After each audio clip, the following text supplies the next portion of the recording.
quelqu'un dans ma vie et tout et tout. Et j'ai rencontré cet homme-là qui était chic, chèque, chocolat. En tout cas, il avait l'air canon, bien, il matchait tous mes points et tout et tout. Donc, on a commencé à causer. Histoire vraie. On a commencé à causer, à s'échanger. Et puis, dernièrement, on a décidé de se voir parce qu'il a commencé à warm up les choses. Ok, nous sommes rencontrés au restaurant. En tout cas, ça cliquait, on a mangé, on a bu. Tout se passait formidablement bien. Aucun problème, aucun truc. En tout cas, le genre d'homme que, voilà, intéressant. Je me suis dit, oula, cette année-là, avec cet homme-là, je suis sûre que ça va cliquer, claquer, ça va avancer. Et puis après, la situation s'est terminée vraiment très bien. Il a été courtois et tout. Il a dit que bon, il va me raccompagner à la maison et puis il va continuer. No problème. Alors, il me raccompagne jusqu'à la maison et tout, on se fait bisous. Il s'en va. Quand il s'en va, moi, je rentre chez moi, je fais ma double tour. Et puis, au moment où je fais quelque chose, ding, donc, ça ressort. Je dis, ah, qu'est-ce qui se passe? Je repars vers la porte. C'est lui, il me dit, ah, vraiment, excuse-moi, est-ce que je peux attendre mon colocataire chez toi? Je l'ai appelé, je n'ai pas les clés, j'ai oublié les clés de la maison et tout. Elle a commis l'erreur. Elle dit, oups, ça a été mon erreur. Il aurait pu attendre dans une voiture, il aurait pu attendre chez d'autres amis, mais il est revenu chez moi. Il a dit qu'il voudrait patienter pour attendre chez moi que son colocataire revienne là où il est pour avoir écrit. Sorry, moi je me suis dit on a passé un bel après-midi, un bon soir, il peut rien faire. Je le fais s'installer au salon, no problème. Ça prenait du temps et tout. Moi j'ai dit bon, moi je travaille demain, je vais aller me coucher. Je vais dans ma chambre, je ne sais pas, une pensée me dit ferme la porte à clé parce que tu as un étranger dans la maison.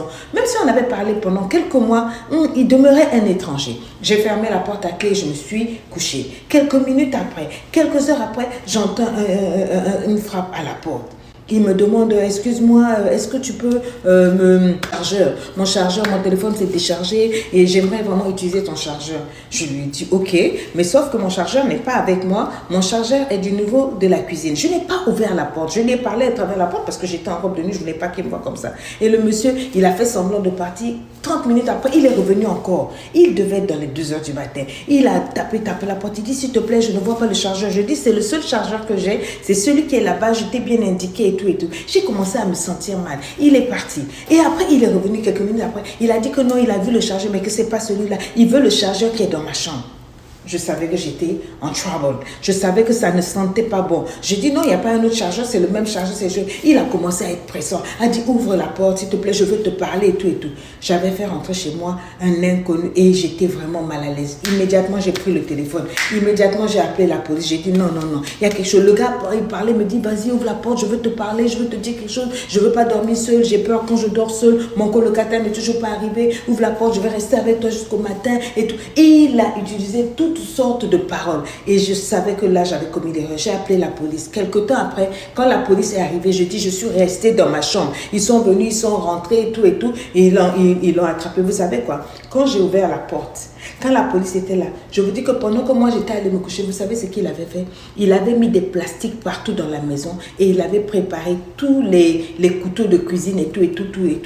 Vous vous rendez compte, quand on l'a pris, on l'a emmené en prison. J'ai dit, la police dit que vous avez eu la chance de nous avoir appelé, de ne pas avoir ouvert la porte et d'avoir fermé votre porte à clé. Ce monsieur-là, c'est un tueur en série. Regardez, tous les plastiques qu'il y avait là, c'est pour que votre sang ne gicle pas. Il vous aurait tué, il vous aurait roulé dans le plastique, il vous aurait emmené. J'ai dit, tout mon salon, il avait mis le plastique. À quel moment? Je ne sais pas. Il a coupé le plastique de sac poubelle. Il a éteint donc toute la maison pour que vraiment on ne voit pas du sang, quoi. C'est sûr qu'il allait me faire du mal. Ils l'ont enfermé, je vous dis. Depuis, j'ai flippé ma rage. J'ai dit que je viens donner ce témoignage. J'ai fait qu'on dise aux filles, faites attention. Vous pouvez rencontrer des gens n'importe où, que ce soit les applications, que ce soit les églises ou quoi, mais ne faites confiance en personne. N'invitez pas les gens, les gens que vous êtes seuls à la maison. N'invitez pas les inconnus. Ne donnez pas accès à n'importe qui à votre vie. Je croyais que c'était une bonne personne. On s'est échangé pendant au moins 3-4 mois. Il est venu, on a bien mangé et tout, alors qu'il avait un but, c'est-à-dire me tuer cette nuit. Femmes, faites attention. Partagez ces vidéos à tous.